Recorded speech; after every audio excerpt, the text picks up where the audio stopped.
Hello YouTube, this is a quick video. Someone wanted to know on the CZ video how I modified my punch so I could hold down that tiny sear spring. And unfortunately, I've already cannibalized that punch to make another tool out of it. This is all that's left of it. The actual punch bit is gone. I tried to illustrate in the video what I was doing. So the important part is the punch size. This is a 1/16th punch, as was the original, and you need one that small to fit in that sear, the hole in the top of the sear, or actually, technically it's the safety. But what I have here, I'm hoping you can see, okay, is a triangular file. So these come in sets of 10 at the hardware store for cheap. They're not great files. They're just needle files.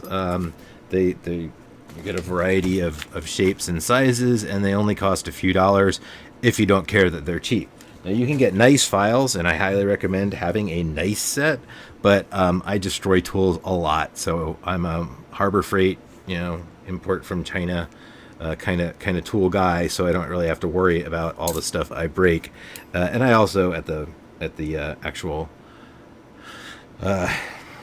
range I work at, I share the armory with some people, and they are not always as careful with my tools as I am.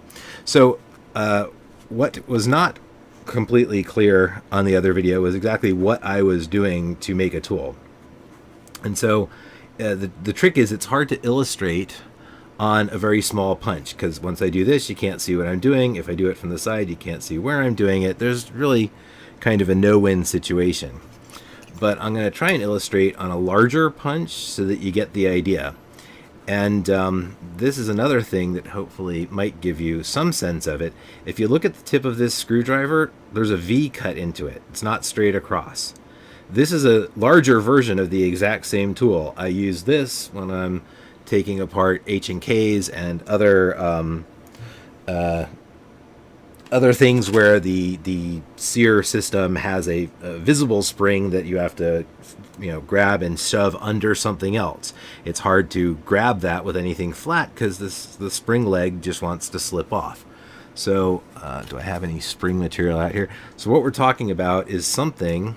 Actually, this is a giant version of the CZ spring that I was playing around with one day. What we're talking about is the ability to come in on a spring. Let me try and get this all in focus at the same time. And the cutout part of the screwdriver here will hold this and give me the ability to move it left and right and back and forth without losing contact with it. Now, if I try to do that with a punch, that's not happening. There's no amount of skill that's going to let me push that left or right without it popping off. So the exact same type of little notch that's here on this screwdriver, I hope that you can see that against my finger usefully, we're going to just put the same thing in the very end of this. And so all I'm going to do is center the file as best I can across the top of the punch, and just draw the file gently, trying to keep it as close to the middle as I can. And then you just kind of repeat that till you get a tiny groove going, and then you can start to put some greater pressure on it. Now, these are going to be hardened tool steel, so they're not going to be real easy to file. Arguably, your file will lose a good bit of this battle. But on a 1/16th punch, it's not going to be so terrible. So again, I'm looking to make a line down the middle of the punch to start. And so here I just made a single nick mark, and it's not a terrible starting position. So I'm going to try and run with that a little bit and get an actual line started. And I slipped off a little bit on one side, and that's going to happen. So again, it's easier to start if you just go in one direction when you're doing this. It's easier to control, and you don't have to go fast, and you don't have to push super hard. Let the file do the work. You're just dragging it across and doing your level best to hold it straight. Now, if you look, I've filed a little off to the right here and there, but as I keep going, I'm gonna be aware of that and trying to compensate. And the idea is that if you keep doing that, especially on the tiny file, you will quickly come up with a nice deep groove.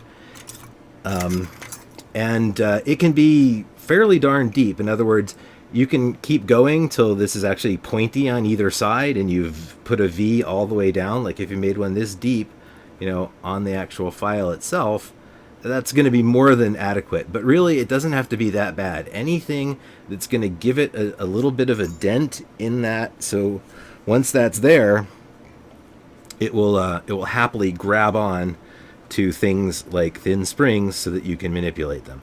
So anyway, I'm not going to go through the whole thing because it's just too hard to see what I'm doing. But the idea is exactly that. Like if the screwdriver were the end of the punch here, this is where you're shooting for. So you just keep enlarging that groove until it is deep and wide enough to hold, to capture at least about halfway through that spring thickness. That's really about how deep you need to hold it. If it's as deep as the entire spring, that's great, but doesn't really have to be. As long as when you hold the punch up against it, you're going about halfway through, then you're going to be able to hold on to that thing like nobody's business and guide it in wherever you need to go. Hope that helps. Be safe.